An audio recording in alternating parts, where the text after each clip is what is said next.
Gloria in excelsis Deo.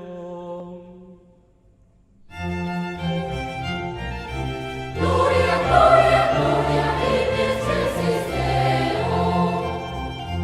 Gloria in excelsis Deo. Un saludo muy especial para todos cuantos nos acompañan en el video de hoy.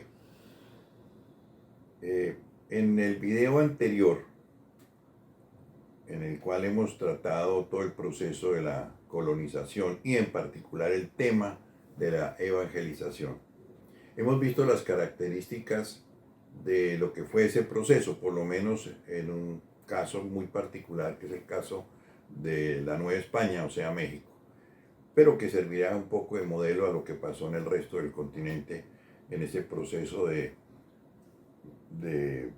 imposición posiblemente de las creencias españolas religiosas y el despojo de las creencias tradicionales de los indígenas.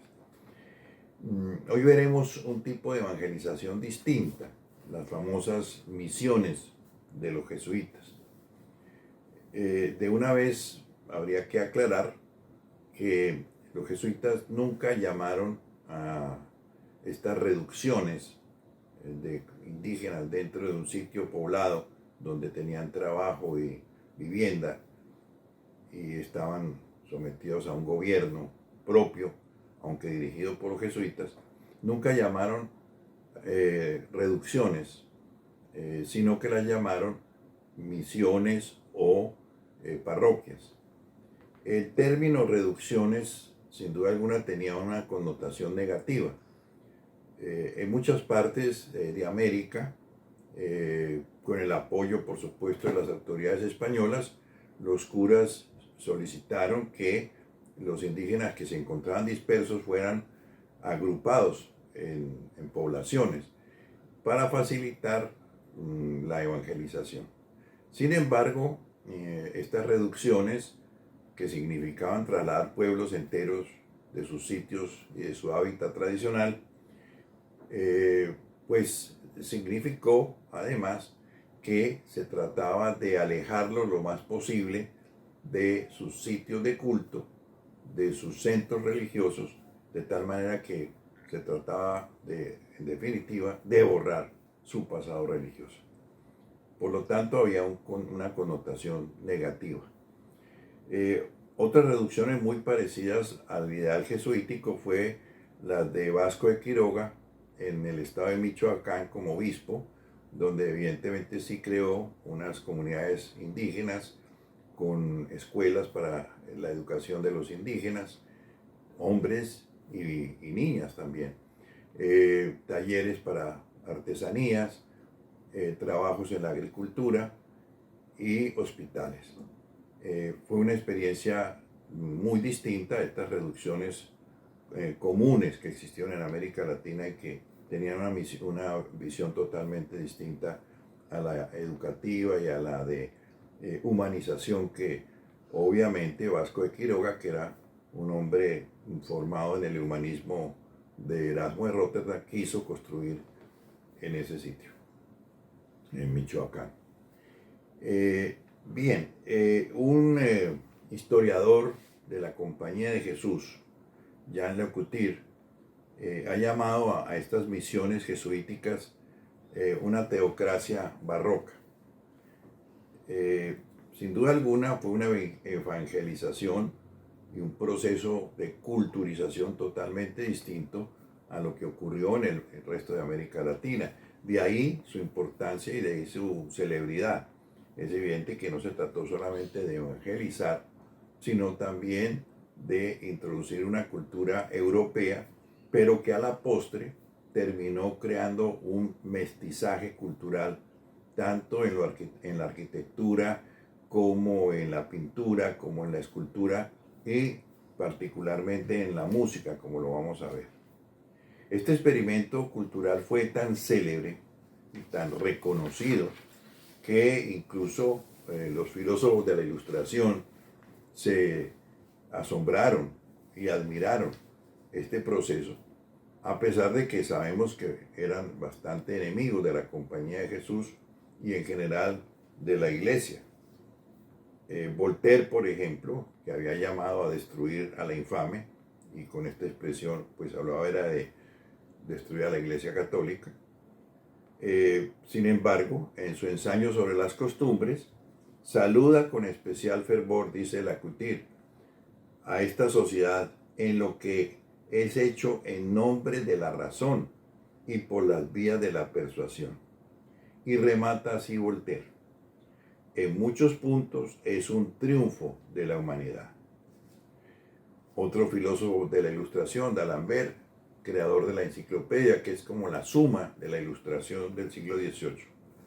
Dice él: alcanzaron los jesuitas en el Paraguay una autoridad moral apoyada puramente en el arte de convencer y en un modo suave de gobierno. Y Montesquieu, ampliando un poco la idea de D'Alembert, dirá que las misiones jesuíticas, en las misiones jesuíticas se ha sabido gobernar a los hombres haciéndolos felices.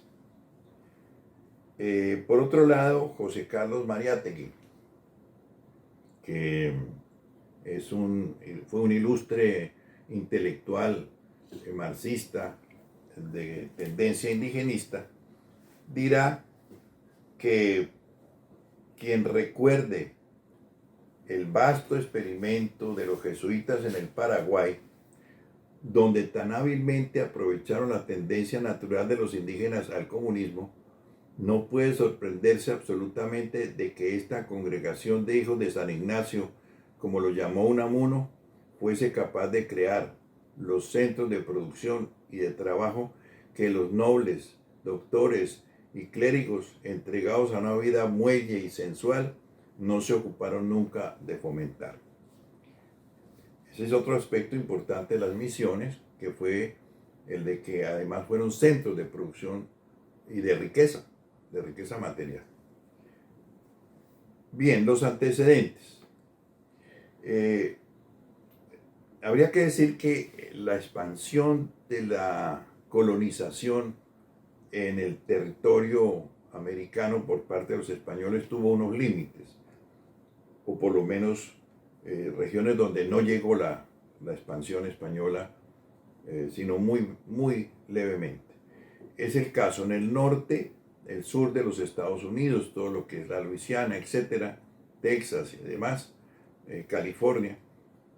Los españoles exploraron esas tierras, no encontraron comunidades indígenas importantes, no encontraron riquezas, entonces eso permaneció más o menos abandonado. En el sur, pues los españoles llegaron hasta el Biobío, es decir, hasta esa zona donde ocupaban los mapuches, los actuales indígenas de esa región, que habían luchado tenazmente contra los españoles, los habían vencido en varias ocasiones y prácticamente España desistió de ocupar esas tierras. Y se estableció una especie de statu quo entre la colonización española y los indios mapuches, que los españoles llamaron araucanos. Y de ahí surgió la famosa epopeya, la Araucadia. En la parte del Río de la Plata tenemos varios intentos de colonización que fracasaron.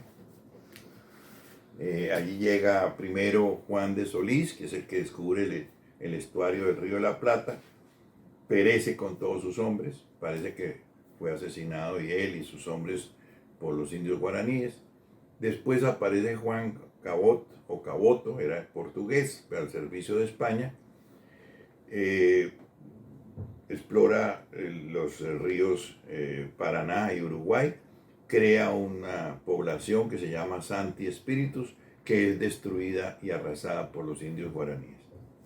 Pedro de Mendoza llega también allí con otra expedición, funda la ciudad de Santa María de Buenos Aires, 1535, y finalmente esta ciudad también es arrasada por los indios guaraníes. Futuras expediciones podrán llegar hasta Paraguay, el Paraguay actual, y se funda la ciudad de Asunción.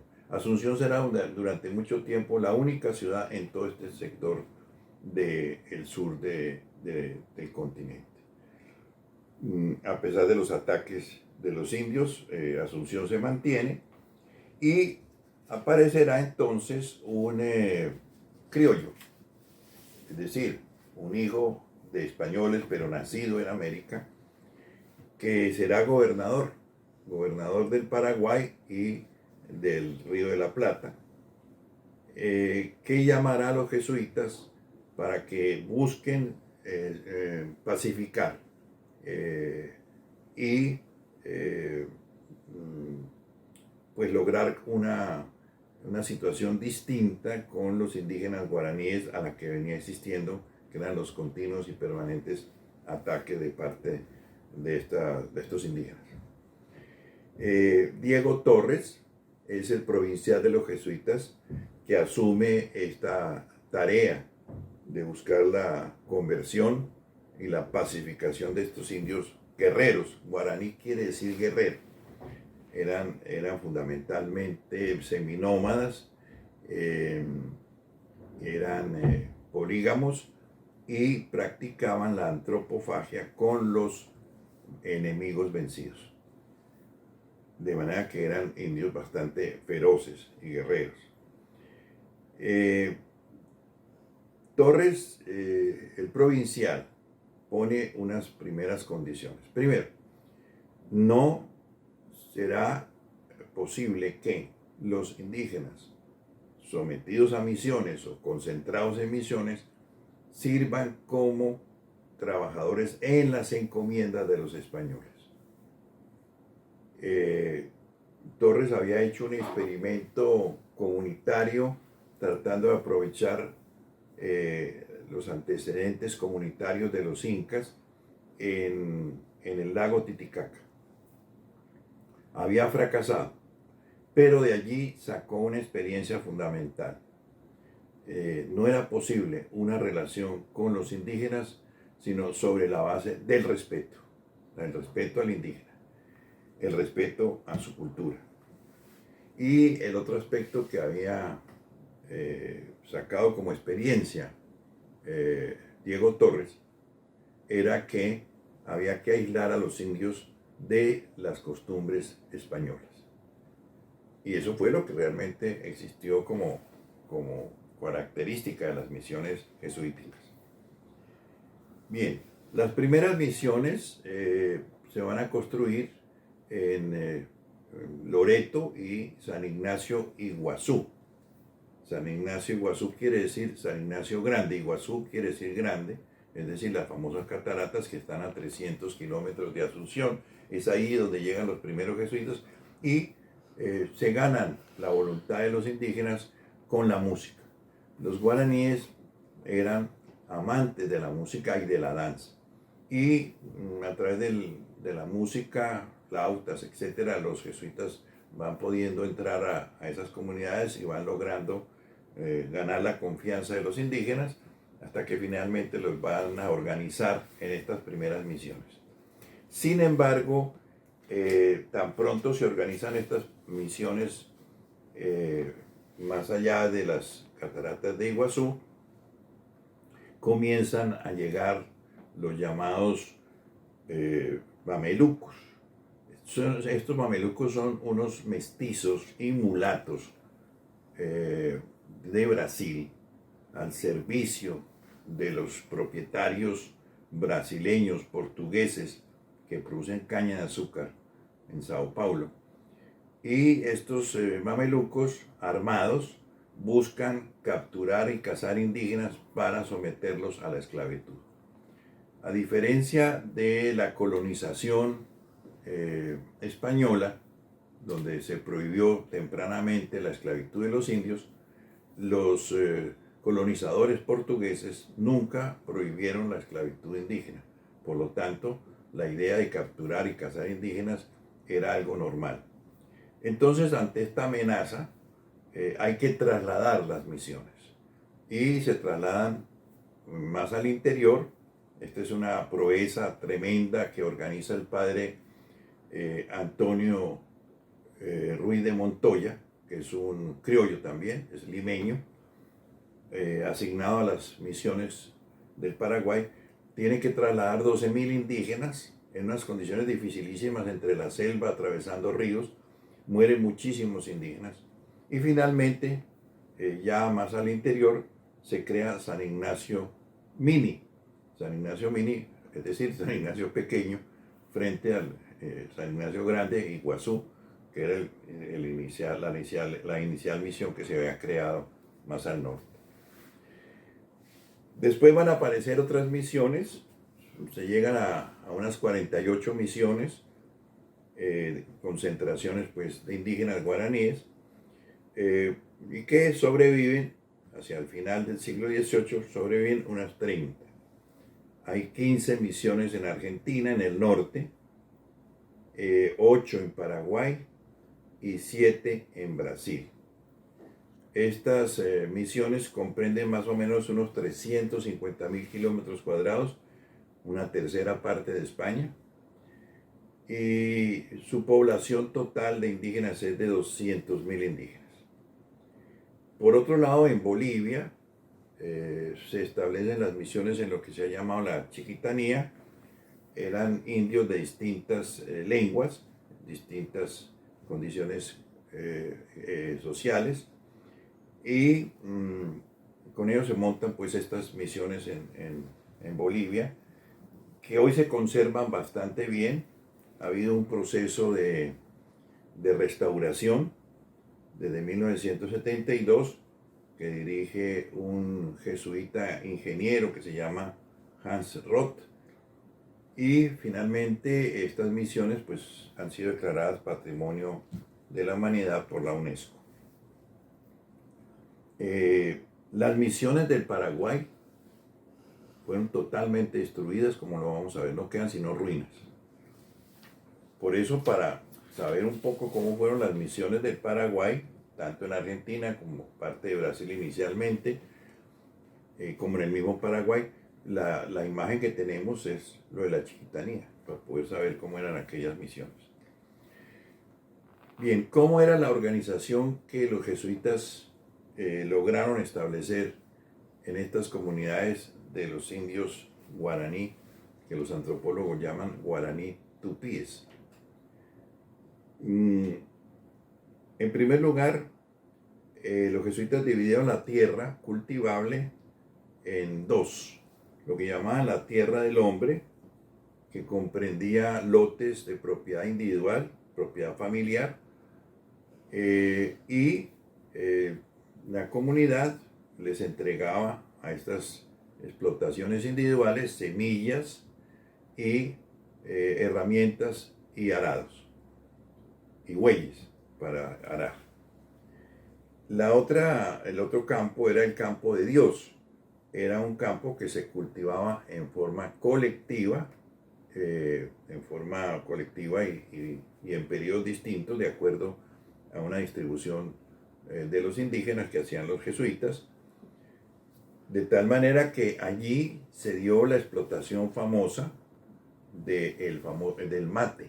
El mate, que es tan común hoy como bebida de los argentinos y de los uruguayos, quienes impulsaron y popularizaron el mate fueron los jesuitas, y se llamó incluso la mata de los jesuitas, el mate. También otra parte de los terrenos era dedicado al pastaje de ganado vacuno. En las misiones jesuíticas se llegaron a tener 800.000 cabezas de ganado, ovejas también. Bien.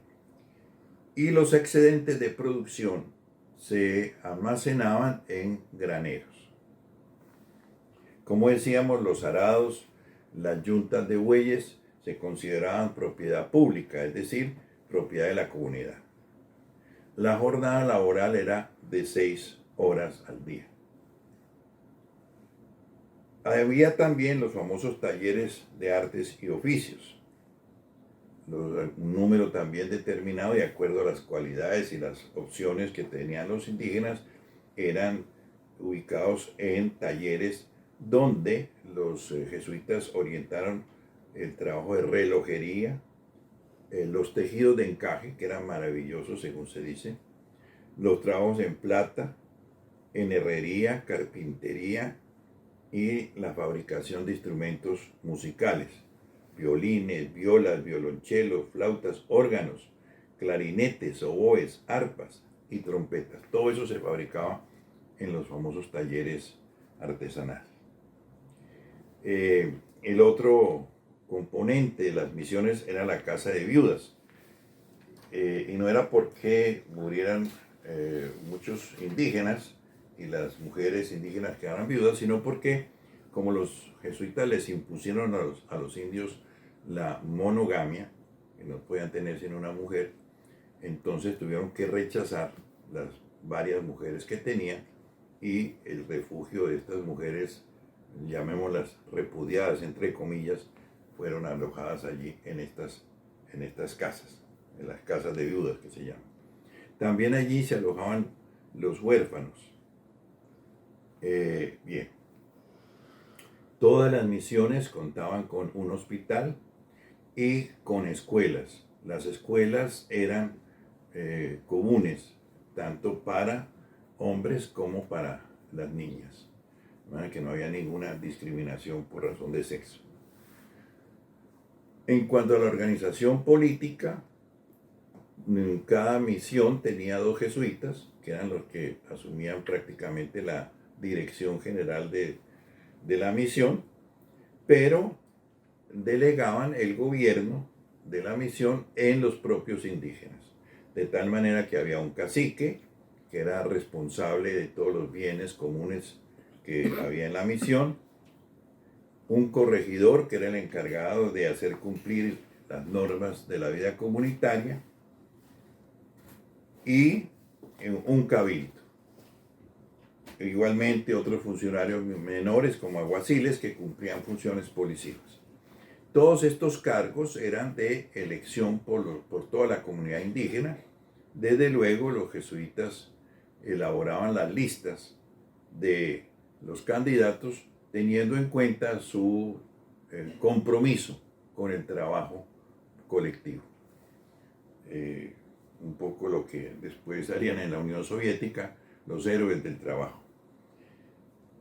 El jesuita Antonio Sepp reconoce que había castigos, azotes por ejemplo, pero nunca se impuso pena de muerte.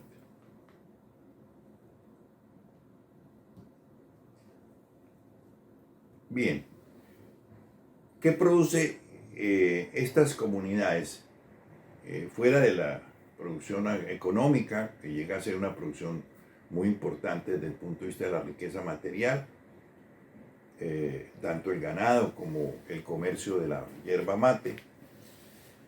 Desde el punto de vista cultural, es indudable que los indígenas han producido un arte mestizo. Y un historiador argentino del arte, Darto Sustersic, habla de las características de los templos de las misiones guaraníes. Yo creo que está un poco hablando a partir de lo que se conoce en la Chiquitanía, que es como los modelos de iglesias que construyeron los jesuitas en las misiones guaraníes. Y habla él de que son templos que se destacan por su amplitud, por su luminosidad, que responde a la idea guaraní de las casas grandes, el huazú, que es lo grande, y que sus columnas son troncos, columnas, lo llama este experto en el arte guaraní, troncos, columnas que parecen recordar los troncos de los árboles de la selva. No es tanto un barroco jesuítico como a veces se ha dicho, es más un barroco indígena, que responde más a las ideas y al sentimiento de los indígenas, como este tema de la casa grande, etcétera, o las columnas muy fuertes y muy pesadas que recuerdan los árboles de la selva. Entonces el historiador de la orden jesuítica Lacutir, que hemos mencionado aquí mucho tiempo, dice que las formas, el simbolismo de los temas, tanto en pintura como en escultura, de los guaraníes, son expresión de una cultura tropical. Los guaraníes recordaban de este modo la salvaje vitalidad de su genio y hacían así de las reducciones jesuíticas, sino un verdadero diálogo de culturas y concepciones cósmicas, al menos un himno al mestizaje cultural. Si uno compara la producción arquitectónica, pinturas, esculturas, etcétera, de las misiones guaraníes con la pintura, por ejemplo, o la escultura quiteña o cusqueña, encontrará las diferencias fundamentales. Estas son más cercanas a la cultura occidental que lo que produjeron las misiones guaraníes, mucho más cercanas, sin duda, a su sentimiento indígena. Y en la producción musical, esto sí es algo bien interesante y bien significativo de las misiones. En 1972, como he dicho, comienza la restauración de las misiones de la Chiquitanía en Bolivia, que son las que han quedado en estado más o menos aceptable, porque las misiones del Paraguay fueron totalmente aniquiladas, totalmente destruidas. Esta restauración, como hemos dicho, le corresponde a un arquitecto jesuita, Hans Roth, que encuentra en las misiones de San Rafael y Santa Ana, allí en la Chiquitanía, encuentra 5.000 partituras de música barroca religiosa, la mayoría de ellas de un músico famoso, Domenico Cipolla. Cipolla era un músico florentino, muy conocido en Europa y contemporáneo de Scarlatti, de Bach y de Händel. Ingresó a la Compañía de Jesús, se radicó en Córdoba, que era el centro de gobierno de las misiones guaraníes, Córdoba, Argentina, y allí produce una serie de obras musicales religiosas que son distribuidas en todas las misiones guaraníes. Los indígenas guaraníes saben leer las partituras, tienen los instrumentos e interpretan maravillosamente estas melodías producidas por un gran músico, Cipolla, que había sido muy famoso en Europa.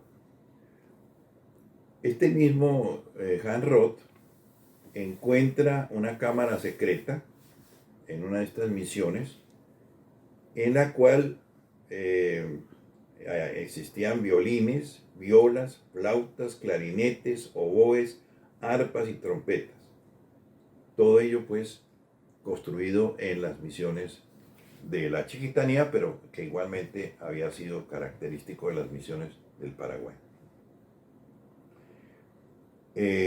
Además de las 5.000 piezas, que muchas de ellas se atribuyen a Cipolla, encuentra 40 partituras compuestas por los indígenas, de manera que también los indígenas entraron en la composición. Con Martínez Smith, que es un alemán, otro jesuita músico, se componen cantidad de obras musicales en esas misiones, que hoy son interpretadas por un grupo famoso, un ensamble llamado Moxos, que se ha presentado en todas partes del mundo, en Europa sobre todo, mundialmente famoso, y que tiene ya varias grabaciones discográficas. La música barroca del siglo XVII se combinó con elementos indígenas propios. Así se inició un experimento cultural de fusión entre los mundos europeos e indígenas, con San Ignacio de Moxos, en Bolivia, como uno de sus epicentros culturales. Sin embargo, ese legado permaneció perdido hasta los años 90 del siglo pasado, cuando los vestigios de dicho intercambio comenzaron a ser rescatados paulatinamente. Y ahora entramos entonces en una de las llamadas más bellas historias de América Latina, según lo dice o lo califica el historiador colombiano Indalecio Liévano Aguirre. Habíamos hablado del jesuita limeño, criollo, Antonio Ruiz de Montoya. Antonio Ruiz de Montoya vive entre 1585 y 1652. Adscrito a las misiones guaraníes, como decía, le tocó el traslado de las primeras misiones por razón de los ataques de los mamelucos en una odisea extraordinaria, atravesando selvas y ríos para poder salvar esas comunidades, hasta ubicar esas misiones mucho más al interior. Aprovechando Ruiz de Montoya entonces va a tomar una iniciativa trascendental. Va a España, se entrevista con el rey Felipe IV y pide autorización para que los indígenas se organicen militarmente para repeler a los mamelucos, a estos cazadores de indios brasileños que estaban amenazando permanentemente las misiones. Felipe IV autoriza y los guaraníes se organizan militarmente gracias al conocimiento militar que tienen muchos jesuitas, de manera que se organizan en formaciones militares, en escuadrones, con uniformes, con grados militares y con armas de fuego. Entre ellas cañones que son fabricados inicialmente con guadua de tacuara, se llama, recubiertas de cuero, y más tarde se van a fundir cañones en las misiones jesuíticas. Finalmente hay una serie de escaramuzas con los mamelucos hasta que se produce una batalla, la batalla de Mororé en 1641, donde los guaraníes derrotan a los mamelucos y se establece una relativa paz en las misiones.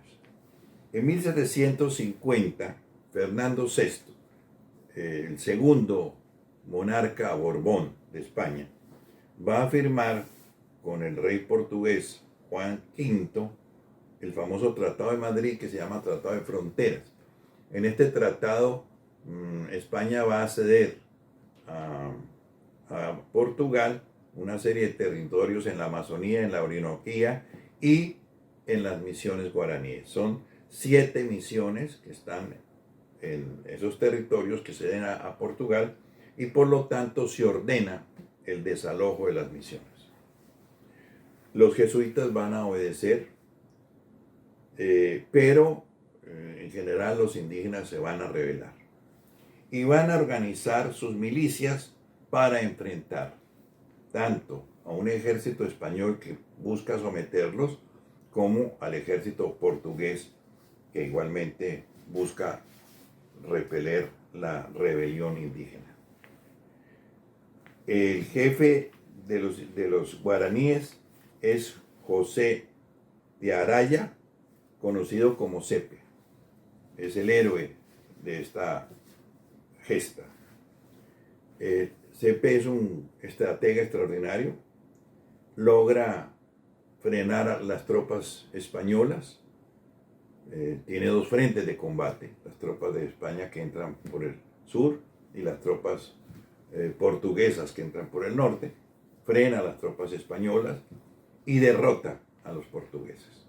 Los obliga a firmar un tratado, un armisticio que Cepe ordena que se reproduzcan 4 originales, 2 en portugués y 2 en guaraní. Hay que recordar, aquí como en otros casos, que los jesuitas habían conservado la lengua guaraní, habían hecho la gramática, el lexicón guaraní, y gracias a eso esta lengua todavía subsiste hoy. Entonces, ningún jesuita podía trabajar en las misiones si no conocía perfectamente el idioma guaraní. Bien, entonces obligan a los portugueses a firmar este armisticio, pero esto crea en Europa un escándalo tremendo en la corte española y en la corte portuguesa. Los portugueses acusan a España de que no ha hecho lo suficiente para someter a los indígenas, etc. Finalmente, dos ejércitos se van a unir, el ejército portugués y el ejército español, para aplastar a los indígenas. Se va a producir la famosa batalla de Caibote, 1756, en la cual los guaraníes son finalmente derrotados por la superioridad española y portuguesa. Más de 10.000 indígenas mueren en esta batalla. Eso indica la enorme ferocidad de ese combate. 150 indígenas son apresados y una vez derrotados los indígenas, 29.000 guaraníes son esclavizados, son llevados a Brasil para ser esclavizados. Claro, los portugueses nunca se propusieron evangelizar a la población indígena,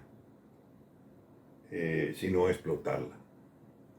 Por eso dice Indalecio Oliva Aguirre, las escuelas, los talleres de oficio, los teatros, las bibliotecas que tenían los jesuitas en sus misiones fueron destruidos y saqueados. Las viviendas de los indígenas fueron convertidas en cuarteles para las tropas portuguesas. La película famosa de Roland Hofe, con Robert De Niro y Jeremy Irons, pues trata un poco el tema de lo que fue la destrucción de las misiones, de las siete misiones guaraníes que fueron destruidas a raíz de este famoso Tratado de Madrid, que le entregó a Portugal estos territorios y destruyeron pues parte de las misiones. Pero la rebelión en contra del despojo que los indígenas desarrollaron y que muchos atribuyeron a que había habido estímulo o apoyo de parte de los jesuitas, como parece mostrarlo la película, aunque realmente las crónicas de la época hablan de que los jesuitas realmente se allanaron y obedecieron la orden del rey de entregar esos territorios, va a llevar a la postre a que los jesuitas sean desterrados de América. Va a ser Carlos III quien, bajo la pragmática sanción, ordenó la expulsión de los jesuitas. Y se dice entonces que Carlos III, cuando ordena la expulsión de los jesuitas, que son llevados a los puertos encadenados como si fueran unos maleantes, etc. Es una crónica realmente dramática, la expulsión de los jesuitas en esas condiciones, como si fueran unos bandidos. Carlos III va a exclamar: he recuperado mis dominios. Pero bien, la expulsión de los jesuitas va a tener unos efectos impensados. En particular, un libro muy famoso se va a hacer popular entre los criollos y seguramente va a ir creando la idea de la independencia. Es un libro del jesuita Antonio Vieira, es un jesuita portugués muy famoso, muy célebre, que había luchado contra la esclavitud de los indígenas en Portugal, y que escribe un libro que se llama Educación para la Libertad del Continente. Es decir, se está hablando ya aquí de la independencia. Y un jesuita, uno de los expulsados, que es un peruano, Juan Pablo Vizcardo, publica en 1792 un célebre manifiesto que se llama Carta dirigida a los españoles americanos. En esa carta, Vizcardo llama a la independencia de América. Este documento va a ser distribuido profusamente entre los criollos y sobre todo por Francisco de Miranda, que se hace de difusor de este documento, donde la independencia se considera ya una necesidad. Bien, el juicio sobre el experimento jesuítico de las famosas misiones. Sin duda es un juicio ambivalente. Por un lado, se trató de sustituir el pensamiento, la cosmovisión mítica indígena por la racionalidad europea. Su vida libre por un orden comunitario. Estos aspectos, bajo una antropología puramente indigenista como la que existe actualmente, se juzgaría el proceso de las misiones como algo negativo. Sin embargo, los indígenas, como ocurre hoy con las misiones de la Chiquitanía en Bolivia, juzgaron esto bajo otra perspectiva y han tratado de recuperar aspectos de esa cultura mestiza que sus antepasados, bajo la dirección de los jesuitas ciertamente, crearon en los siglos XVII y XVIII. De otro lado, el otro aspecto que hay que mirar también de las misiones, jesuitas como Diego Torres, el fundador de las misiones, o como Antonio Ruiz de Montoya, que sacó a los indígenas de la opresión de los cazadores de indios, los mamelucos, y que organizó militarmente a los guaraníes. Antonio Ruiz de Montoya existe una universidad muy importante en el Perú, que lleva el nombre de este jesuita. Son precursores de un humanismo que se define por el respeto al otro. Así concluye su juicio Lacutir, el historiador de la Compañía de Jesús, con respecto a las misiones guaraníes. Sin duda alguna, fue un experimento novedoso, fue un experimento creativo, fue un experimento que se fundó, como lo quiso Diego Torres, sobre el respeto a la cultura indígena, al otro, al ser humano indígena. Les agradezco entonces su atención, espero sus comentarios y les deseo un feliz fin.